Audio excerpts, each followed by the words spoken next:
track sessions are over, but then again, who knows? So yeah, just trying to fit everything in. Editing has come to a stop in filming, etc. Because I've had a lot of other stuff going on, etc. But we will hopefully change that. For today's video, it's going to be about my favorite topic, running. I just had a short window in the day where I thought I could film a video, but I didn't know what to film, so I was like, what do I want to talk about? What's new? It's always running, so here are some kind of running tips, marathon, little haul kind of some new stuff, newish stuff I've got related to marathon running, etc. and like tips.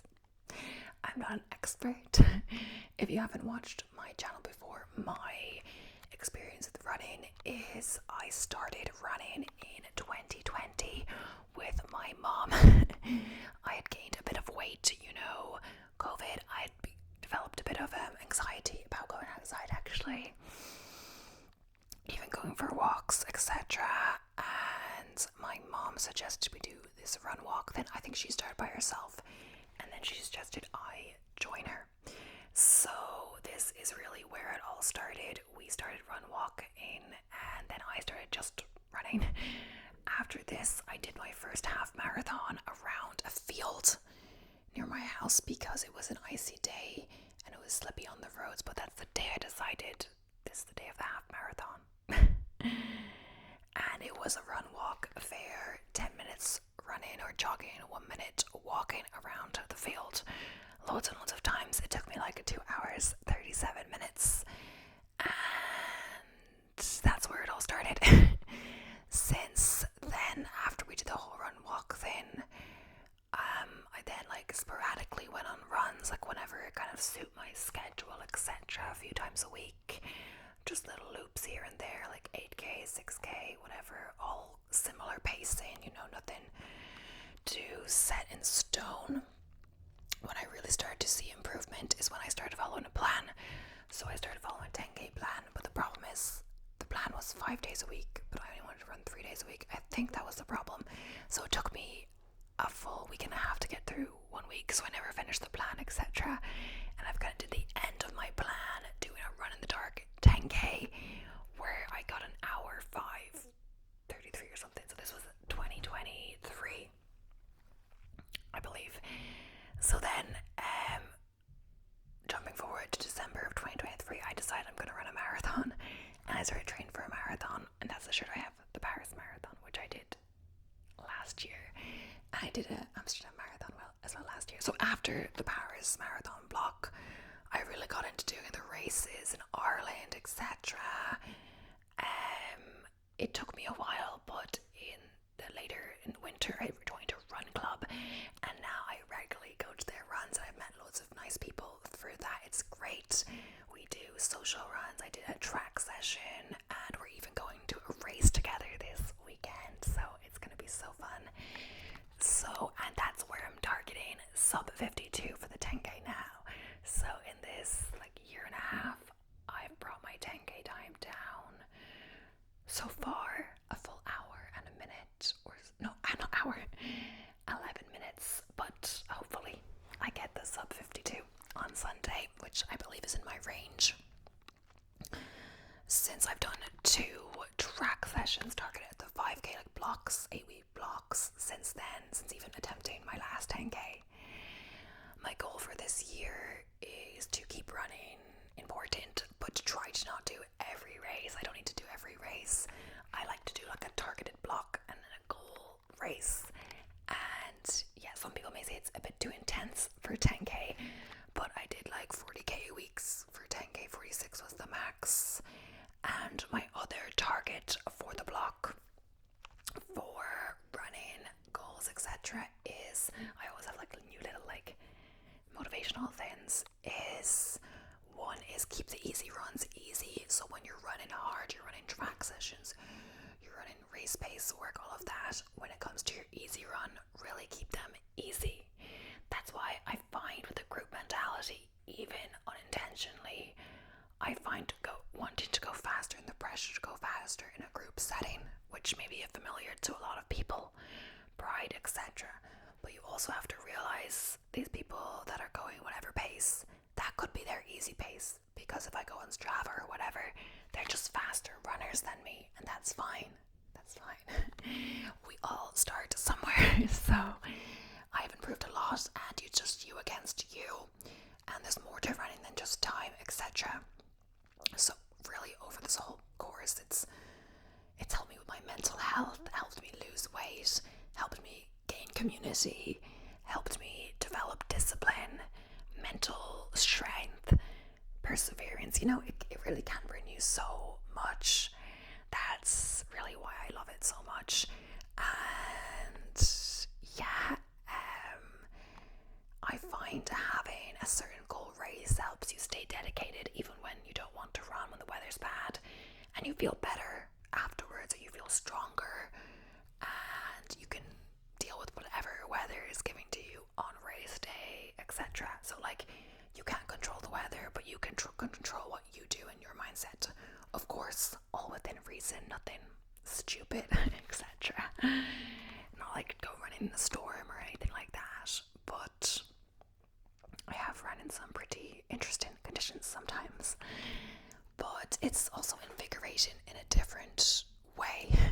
So yeah, I am running another marathon this year, which I will have to start training for within the next few weeks, month, in June I believe, depending when I actually upload this, hopefully soon. So I've been thinking about that. What should I do?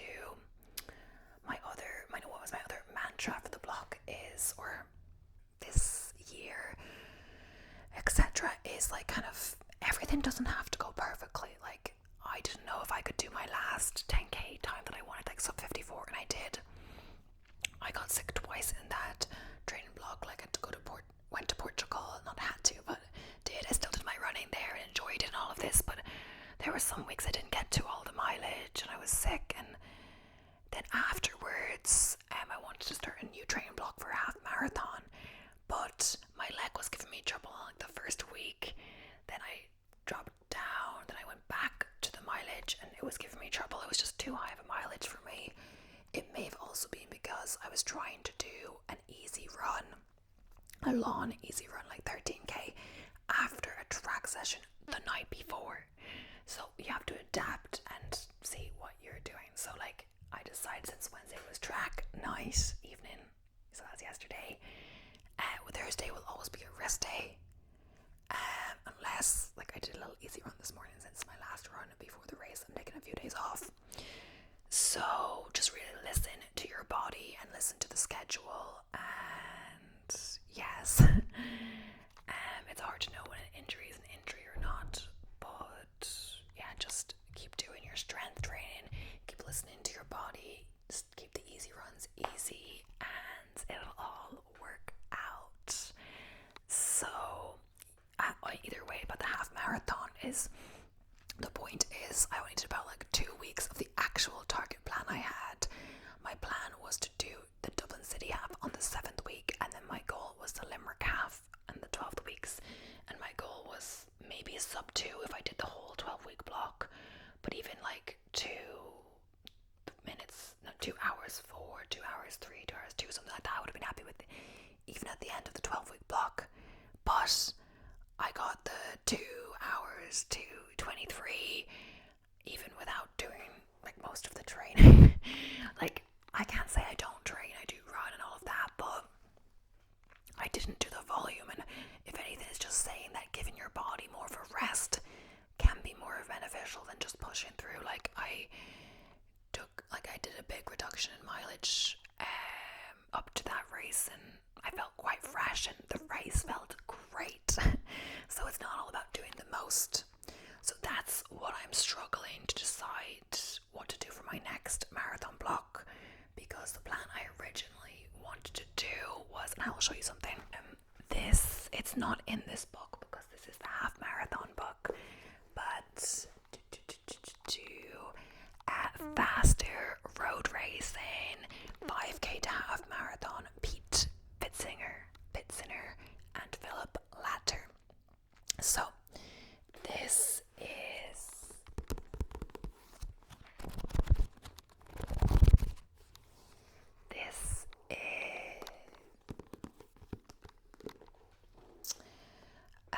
quite a respected name in the running community, Fitzinner. So this is not a marathon book because he has a separate advanced marathoning book. And it does give you a clue in the title, Advanced Marathoning. I think he's too advanced for me. The half marathon plan I wanted to do peaked at, I think, 72k a week. Peak is like the top mileage week you're doing for a half marathon. And to give you some perspective, my peak week basically for the marathon was the same, 72. So it does incorporate 5 days. He usually starts with 4 days for 4 weeks, and then he goes on to a 5th day. But those 4 days are quite intense, and those 5 days are quite intense. So if you're doing 72k for a half marathon, your long run is only going up to about 22k max, I think, on the weekends. That means you have a lot of midweek mileage. So my idea was to try out this plan for the half, which I only ended up doing like 2 full weeks of, and then if I liked it, if I could manage it, then move on to the full marathon block. I didn't end up doing that. I ended up taking it easier, making the 10k my goal race, which is coming up. And so yeah, I think I'll really try to decide in these few weeks what's right. Maybe I'll try a week of his plan, and if I think it's too intense in the first week, drop back. You don't have to be doing 88k a week to do a marathon. And my goals, I shouldn't have to do that much for the level I'm at. I only want a only 4:30 marathon, which I know that's a comfortable pace for me for a half marathon. For like 5, 10, whatever, I can do that. But just for the full distance, it's quite tough. And I never know, am I just forcing myself to like marathons? Do I actually like it because it's so intense actually, and I forget how intense it is? I've been doing running, but only 40k a week, and that's already enough with everything else going on. I just don't know. I was saying, when I did a few 10k blocks, last winter going into this February, I did a 10k block, and now I've done another 10k block. I've really been enjoying the shorter distances. You get to do a good bit of speed. The 10k is obviously faster. You're getting faster, but the mileage isn't insane. And even then, I'm one of the people who do more for that. There was a guy from my running club who was nearly doing the same as me for a full marathon that I was doing for 10k. And it's just hard, life gets busy, etc. I'm not that busy of a person, and I still struggle and get tired, etc. But yeah, so it's just tough. I think I'll just see how it goes. And yeah, also about him, this is not a book for a first time runner. It's not the first time to the distance. It's about he is faster road racing, so it's you are comfortable with the half marathon distance, for the book, because it's half marathon, or comfortable with the shorter distances. You can comfortably do them, but you're just want to get faster, because even I think week 1 starts at 16k straight away. If it was a first time half marathon block, you would slowly increase the long run up, but he assumes you're already at the level where you can comfortably do a half marathon, depending on the pace, which I can. It's just racing it versus jogging it is very different. So yes, what's interesting about Pete Fitzinner's plans are that they're quite intense, not just mileage wise, also workout wise. So workout wise will be your faster runs of the week. I'm thinking he does 2 to 3 speed days, 2 maybe, depending. He's very into lactate threshold run, LT threshold, which is kind of running at a pace that would produce lactate. So it's faster. For half marathon, it would be between, I don't know, it depends, but it's not the pace you want to maintain for the race. It's faster, so he does sections of this. So depending, he'll do plan that I was doing some of the workouts, it was like you build it up like a good enough section at the base, a little recovery in another section, and then the rest cool down, warm up as well before. So you do the run would be like, I tell you how many miles you have to do, and what section would be at the LT threshold. So then you then structure your own warm up and cool down within that. Like warm up, the pace section, cool down is quite intense actually. Like, and so sometimes as well, not every week, he would do a speed workout within the lawn run, which is actually super intense, but it's a really good workout. It's like testing your ability to do your desired pace on tired legs in the middle of a lawn run. Also, you know, after a full week of running, etc. I usually do the lawn run after a rest day, but still, you know, in the middle of the block when you haven't tapered, it's tough. So he likes the progression lawn run, which I did one. You know, I said I didn't do like I did 2 weeks of his plan, but I did do a few key workouts. I did like 2 to 3 key lawn runs, which were great. Intense but great. So one was the progression lawn run, 19.3 kilometers, and I structured it. It was kind of difficult to know how to structure, but every 3.2k I changed pace goal like within a 15-second range. So we started at like 7:30, 7:15, 7, 6:45, 6:30, 6:15, 6. But honestly, I said 7:30, but I started off too fast. But I tried to tell myself not to do that, because even if you start too fast, the next section is still coming and you're not going to adapt the next section. So that's trying to force yourself to start off slow, which is tough to do sometimes. But then again, I think I was being conservative with myself, so I tried to actually do the LT threshold pace, because you're meant to be finishing on the fastest pace in the end, and I did. So that was like finishing on like a 5:25 pace or something, which was tough after the full run, and it's a challenge. So that's good that he does that. I've seen some elites online, like Philly Bowden. She loves a good hard workout lawn run, and it's really good for the marathon distance. Not every week, but other than that, because everyone was saying online, like, do your lawn run slow, but I think that's what like the majority of your lawn runs should be done slow, but you should incorporate a few key workout lawn runs as well. So yeah, this is getting very technical, but yes. Next up, I guess in order of how I bought things for running and when you're doing long runs, etc., marathon, half marathon, this is quite heavy, so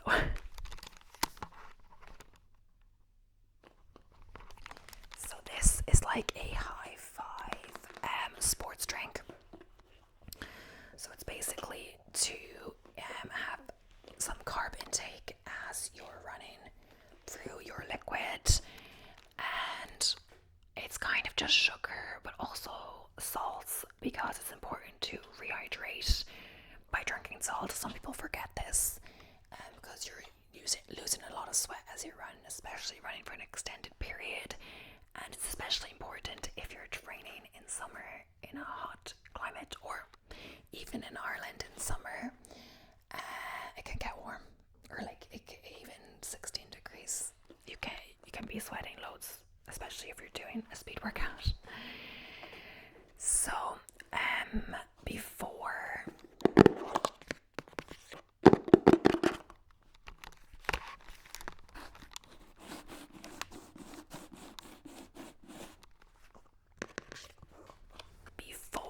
I what am I gonna say? Before I started using this, I used a kind of syrupy lime mix that I used to make, but I found it really sugary, like drinking all that sugar, and then I had to make it the day before, etc. I was like basically drinking golden syrup. I'm not sure if this is that much better. I'm not saying it's good for you or your teeth, but it's definitely important to think about fueling when you're doing distance running. So important, so important. So a lot of people don't like to carry their liquids. I do not mind. I will be that person at the race who brings like a 750ml bottle of this mixed up. In a 750ml bottle, you'd have 3 scoops, which would be 66 grams of carbs. So I use that alongside gels, which I have here as well.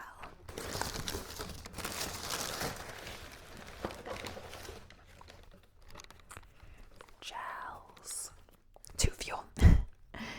So yes, this is a Cis Betafuel strawberry and lime. And I have to admit, most of the ones in the box are this because it's my favorite. I also have a caffeine cola thin and a Cliff Bar. I'm not going to eat that while running. It's just, honestly, it's because there was a shipping minimum, and if I didn't get that, I'd just pay the price in shipping. So I might as well get a Cliff Bar and something else and not pay the shipping. Like, get those things. There's no point just paying for the shipping. Might as well get a few extra bits, right? That's my opinion. Honestly, I thought there were more gels in that box, but I think I used the other ones when I needed them for a different run and was saving them for the marathon vlog. So why I got them is they were on sale. That's the answer to most things. I saw them on sale. I don't know what the discount was, maybe like $2.50 down to $2 per gel. So I just bought loads online because they do sell them in store, but I've realized they're usually full price, and even sometimes I think, oh, they're in store, they have loads. Next time you go in, they'll be all gone, because running is actually so popular these days. I forget, so many people are running races, there's so many run clubs around, so you're not the only one who wants them. So I don't want to be in a situation where I have a long run coming up and I need some gels, but I have to buy them full price, or I can't even find the ones I want. So why I like this Cis Betafuel is I think they're new, or they only started stocking them at the store near me like recently, or semi-recently. They have 40 grams of carbs per gel, whereas the other ones only have like this one's like 22. They're non-caffeinated. I found that having too many caffeinated gels is not great. It kind of messes with my stomach, because even if you alternate gels on the run, you're taking quite a lot of caffeine in. And I also like to have coffee in the morning, or perhaps later in the day, after the run, if I'm feeling tired, etc., to get through the rest of the day. So I don't want to be taking so much caffeine on the run.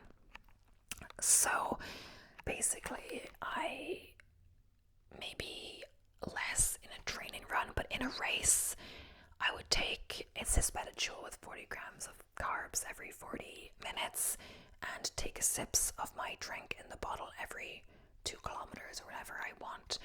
It's a good tip to have your timing set before you go into the race, because these things, they're not necessarily things you want to eat or to drink as you're running.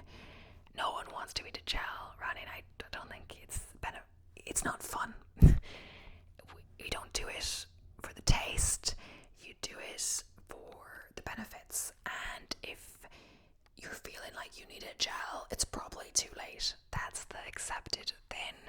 You eat them before you want them. That's just kind of how it is. And you're never really going to want them.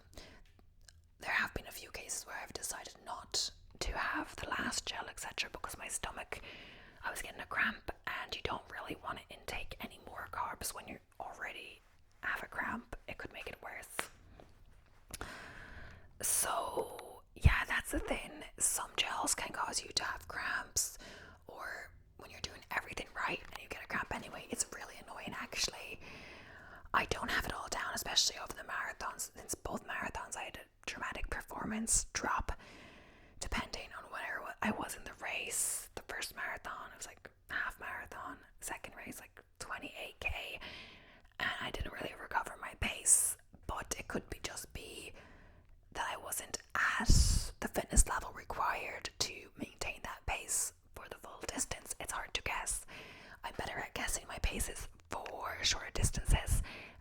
usually do have a good idea of the goal I'm aiming for because I have all my runs on my Garmin Connect app. I do all the workouts, I know what paces I'm hitting, etc. So I do generally have a good idea, but it's always hard to know. So yes, I will be that person that brings that drink to the race for a full marathon. I will just take it for as long as it lasts me, and then I'll start fueling from the water stations. I find it handy not having to stop at water stations, but really the time you'd waste doing that isn't that much. But sometimes it's like off to the side and it gets crowded there, and I like just going straight past. So obviously I still will on the longer races after I've run out myself. But yes, I also hate when people throw things on the ground and all of that. I do make an effort to put all the gel wrappers in the bin, etc. Or back in my running pouch, etc. Which is good running behavior, good running community. I don't know how to say it, ethics. But the other thing is, I don't like the cups, honestly. Maybe it's less wastage because they pour the water from the bigger bottles into the smaller bottles, and some people toss out the little bottles after a sip, so it's wasteful. But the thing is, in the Paris Marathon they gave us little bottles, and I held on to the little bottle until I got to the next water station where I tossed it and got a new one if I needed it, and drank the whole thing. My tip is never to down water, like that's more likely to make your stomach upset, get a cramp, choke, etc. Like slow and steady, or like no, little and often is the way to fuel, etc. I would say, and I feel like a lot of people make that mistake as well. Like I'm not an expert, as I said, but why not? These are some tips I've picked up, but also it's really hard to drink from the cups as you're running. So honestly, maybe take the little amount of time to actually walk with the cup. I actually started choking at 40k of the Amsterdam Marathon, trying to drink the water too fast. But yeah, I don't like trying to drink out of those cups while running. And it's also that it's only like a little cup, and then you're done for 5k, especially when it's warm. That's why I like keeping the bottle, etc. Most people don't like running with the bottle, but I'm used to it. Like, what are you going to do on long runs? Some people drive someplace and then do loops by their car and then go to stop for the water, because I don't see how people go for a full 30k long run without having any water. Like, that's not smart. Or carb drink like I do.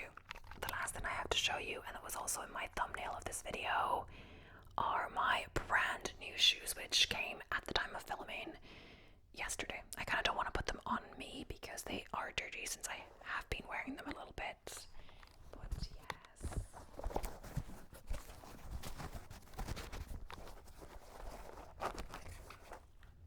Here they are, here they are. So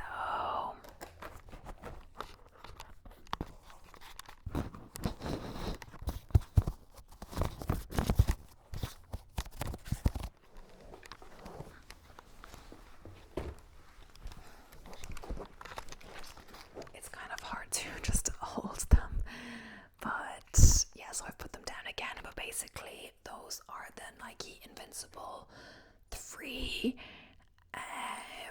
So I'm not promoting them, not sponsored, kind of wish, but we're not at that stage yet.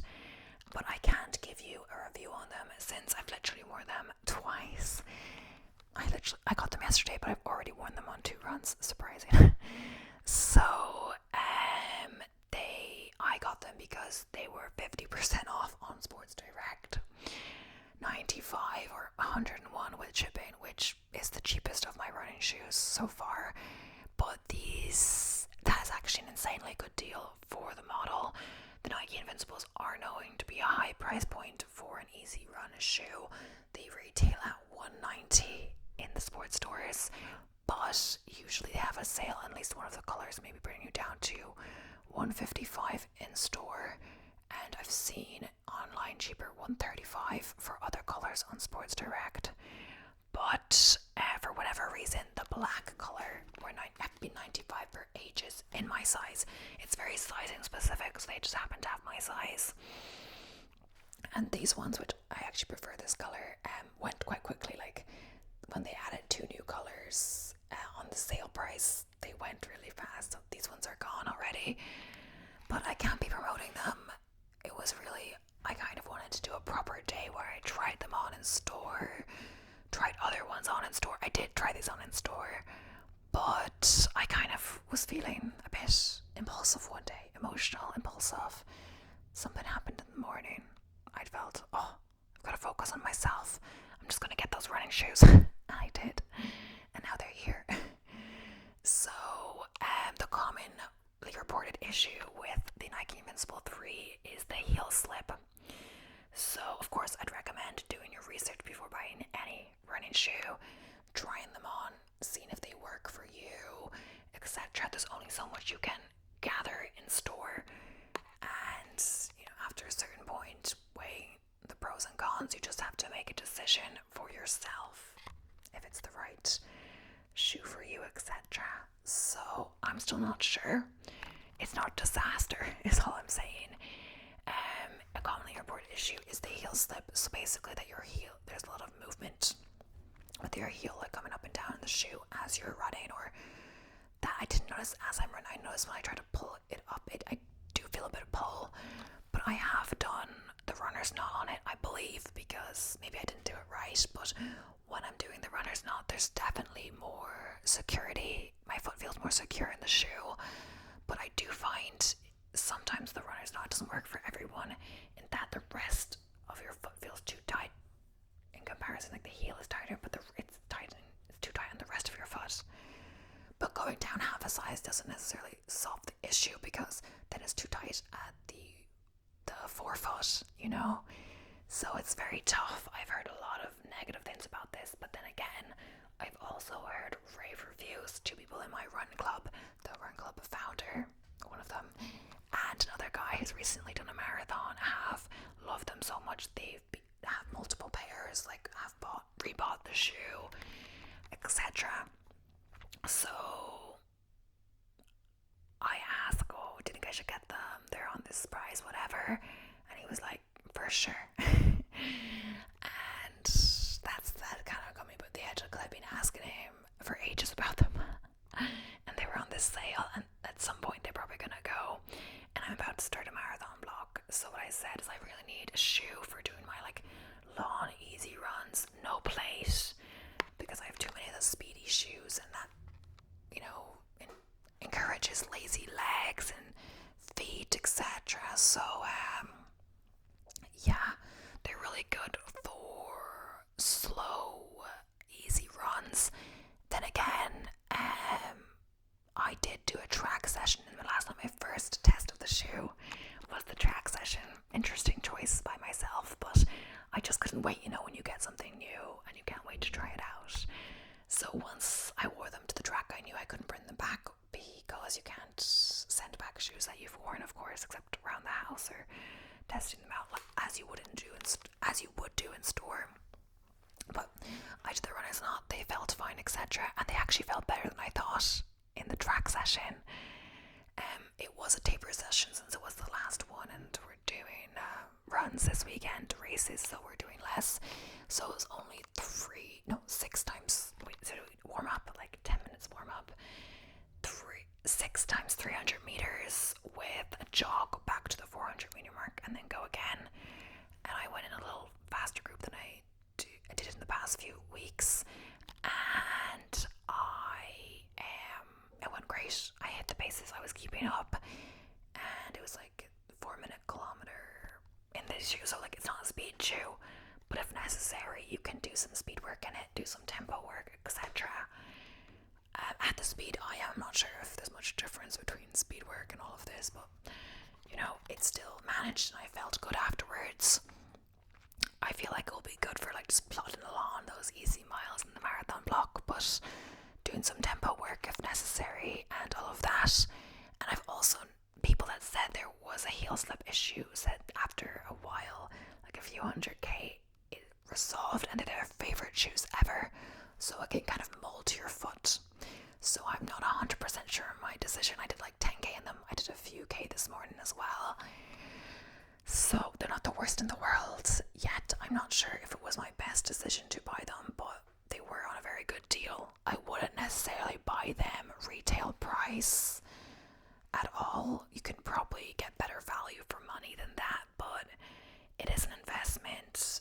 they're really durable apparently as well, like would last over 800k depending on your weight.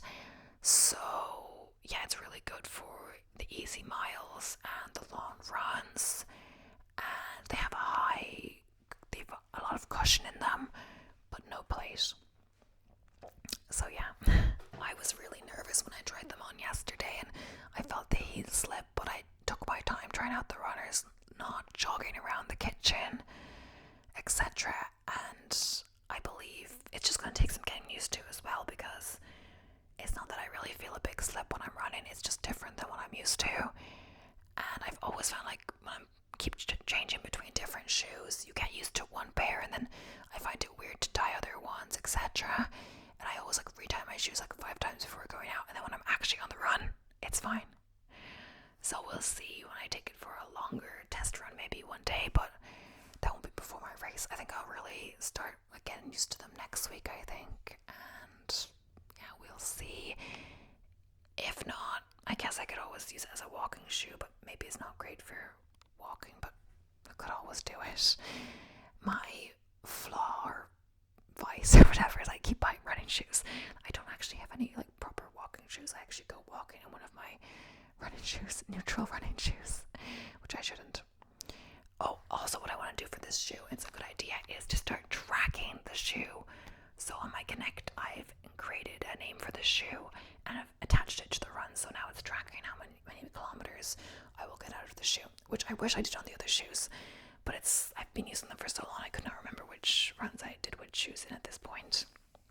I've done so many runs. So yeah, I'm a little nervous for the start of the new marathon block. It is a lot of running. We'll see how it goes. And if worst comes to worst, I don't even have to do the marathon right. It's a race that people want to do. I could always sell my ticket, etc.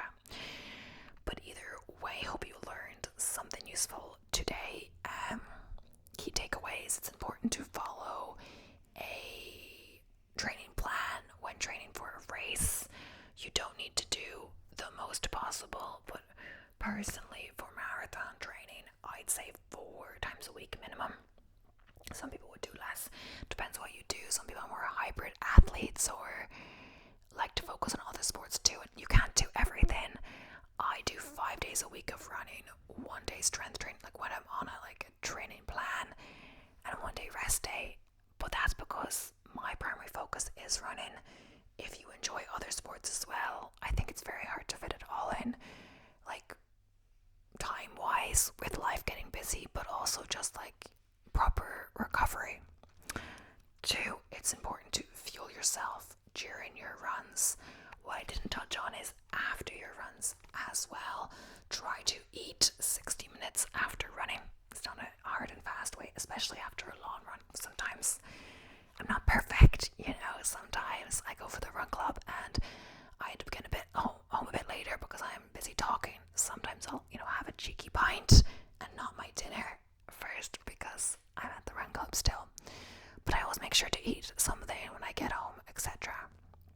Even if I don't want to eat something small and all of that, it's important to fuel yourself.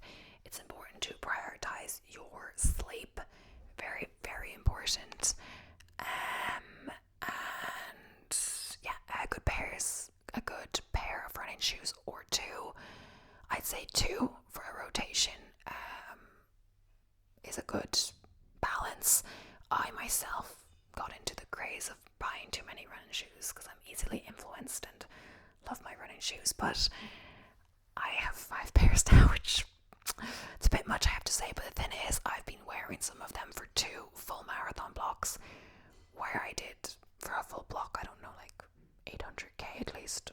Like in September I did 300k alone, so it could be 800, 900k in the block. So I feel like some are running out, but I have no clue which ones because I've been rotating so much. And 1 pair is reserved solely for races, except when I had to break them in a little bit before the race.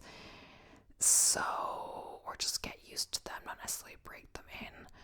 But either way, those are my main things. Oh, and don't let me put you off. I just like running a lot. And yes, either way, you don't have to do this much running to be a runner. is a runner.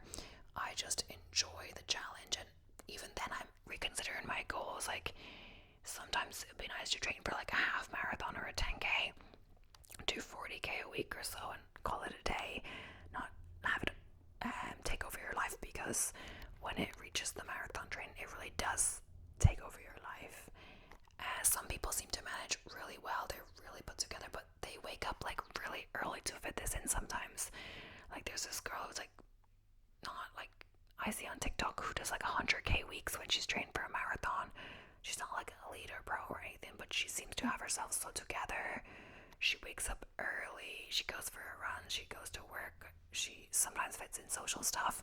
But I do find it does attract people that are more like homebodies, or like to go to bed early, or aren't crazy partiers. I don't feel they go together.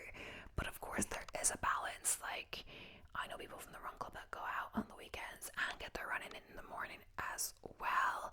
But it's just not me. I think that's hard to balance. So nice to go out occasionally with your friends, but nothing too crazy mad. Like it doesn't really work if you're a partier, because like Saturday morning is always your long run day, or Sunday depending. That's hard when you've had a busy wild weekend.